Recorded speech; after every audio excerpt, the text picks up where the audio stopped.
Nous verrons dans cette vidéo qu'est-ce qui lie de manière très directe l'ADN et les protéines. L'ADN peut aisément être comparé à un livre de recettes. Il code pour chaque protéine qui sont fabriquées dans les cellules. Voyons comment on peut passer de la double hélice de l'ADN à une protéine fonctionnelle. Premièrement, tu dois te rappeler que l'ADN est divisé en petites sections qu'on appelle gènes. On ne connaît pas encore toute l'utilité des gènes, mais on sait que chaque gène code pour une protéine.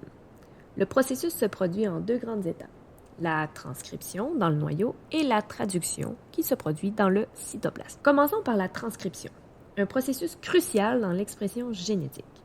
La transcription se déroule dans le noyau de la cellule et consiste à copier l'information génétique de l'ADN dans une molécule appelée ARN messager.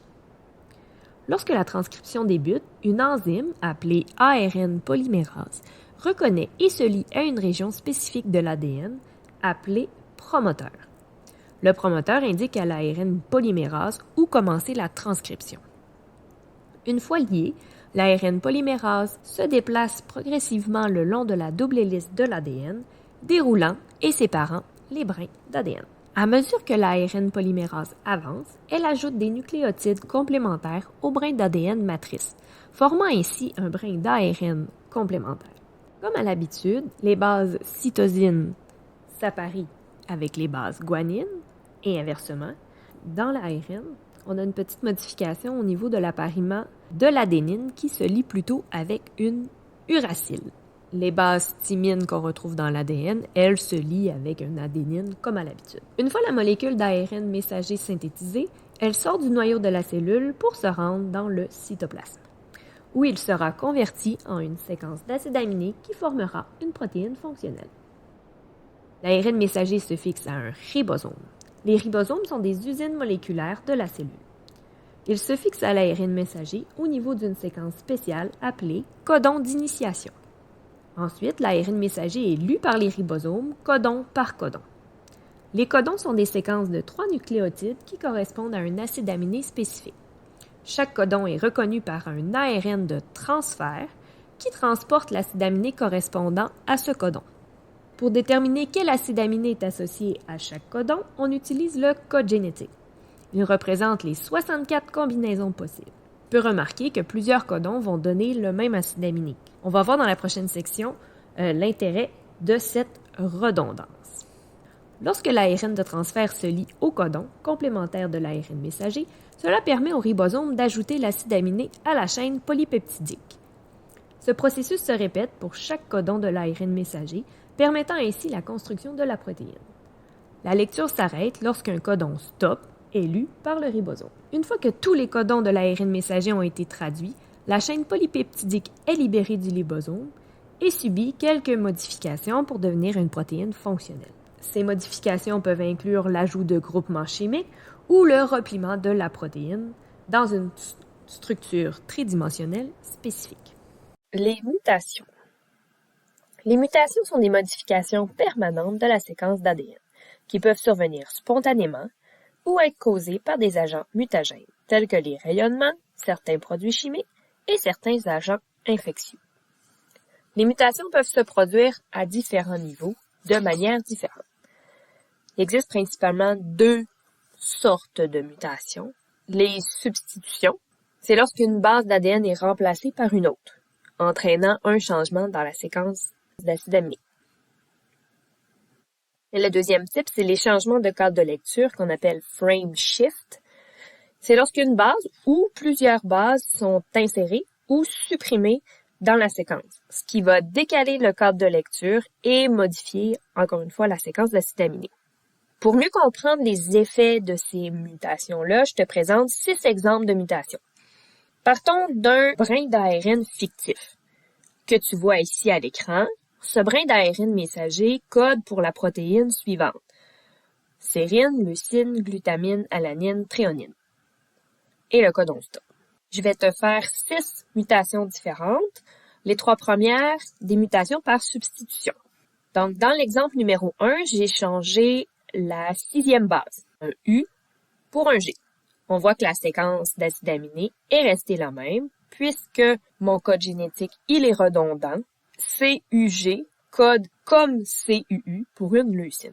L'exemple 2, j'ai changé la deuxième base, donc un G pour un A. Cette fois-là, si on regarde dans le code génétique, AAC code pour une asparagine. On a donc une modification du premier acide aminé de la séquence. L'exemple 3, j'ai changé la dernière base de ma séquence, donc UAC. Cette fois-là, UAC ne code pas pour un codon stop. Mon ribosome va donc poursuivre sa lecture et je vais avoir une protéine beaucoup plus longue. Les mutations par frame shift. Mon exemple 4, j'ai ajouté un U après le codon start et tout de suite, j'ai créé un codon stop UAG. Donc, il n'y aura pas de protéine qui sera produite ici. L'exemple 5, j'ai éliminé la septième base qui était un C. On change complètement le cadre de lecture à partir du troisième acide aminé. On se retrouve avec une sérine, une leucine, une lysine, une leucine, une proline et plusieurs autres puisque en changeant le cadre de lecture, on a éliminé mon codon stop de ma séquence. Le ribosome va poursuivre jusqu'au prochain codon stop. Même chose, à l'exemple 6, j'ai ajouté, cette fois-là, en position 8, un G. Je change mon cadre de lecture, j'ai maintenant une sérine, leucine, glutamine, sérine, tyrosine, leucine, etc. Parce qu'encore une fois, j'ai éliminé mon codon stop. On peut voir dans ces 6 exemples que les mutations peuvent entraîner des conséquences très variables.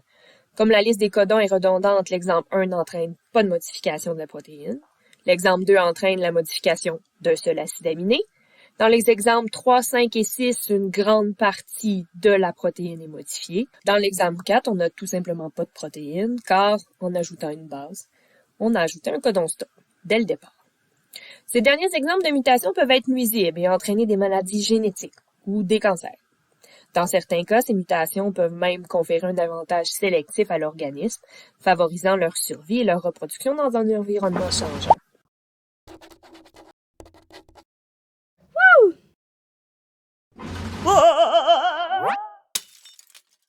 Pour t'exercer, voici une séquence ADN de 27 bases.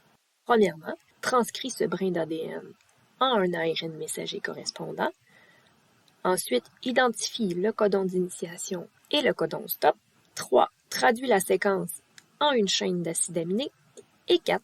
Détermine la nouvelle protéine si à la position 5, après le codon d'initiation, j'ajoute une uracile. Comme d'habitude, quand on a des exercices, fais pause avant d'aller voir la réponse.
résumé, la relation complexe entre l'ADN et les protéines passe par les étapes cruciales de la transcription et de la traduction.